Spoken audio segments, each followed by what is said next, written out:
মা আজকে কি খাইবেন? আজকে মাছ মাছ রান্নু না, আমার শরীরটা ভালো লাগে না। শাহি মৌসুমি কাবাব বানায় দাও, গরম ভাত দেখাম। আচ্ছা ঠিক আছে। আর এই যে আলু সিদ্ধ করে নিয়েছি মৌসুমি কাবাবের জন্য। এখন এই মরিচটি ফাঁকি করব। মরিচটি ডলে নিচ্ছি বন্ধুরা। বন্ধুরা এই যে এখন পেঁয়াজ দিচ্ছি, একটু আদা কুচি দিচ্ছি,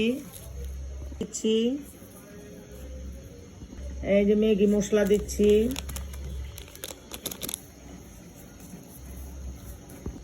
একটু জিরার ফাঁকি দিচ্ছি, একটু ধনিয়া পাতা দিচ্ছি, একটু সরষের তেল দিচ্ছি বন্ধুরা। নিচ্ছি মৌসুমি কাবাবের জন্য শাহি মৌসুমি কাবাব। বন্ধুরা আলুটার মধ্যে এই যে মশলাটা দিয়ে দিচ্ছি সবকিছু। বন্ধুরা আমি সুন্দর করে এটা মেখে নিচ্ছি। আলুটা মতা হয়ে গিয়েছে। এখন আমি ডিমটা কেটে, ডিমটা আমি সুন্দর করে ফেটে নিয়েছি। এখন ডিমটা দেব। আমি সুন্দর করে ঢেকে নিচ্ছি। সবগুলি বানিয়ে নিব, তারপর বেসন দিয়ে ভাজবো। বন্ধুরা এই যে মৌসুমি কাবাবটা বানিয়ে রাখছি। এখন এই যে বেসনটি গুলাচ্ছি বন্ধুরা।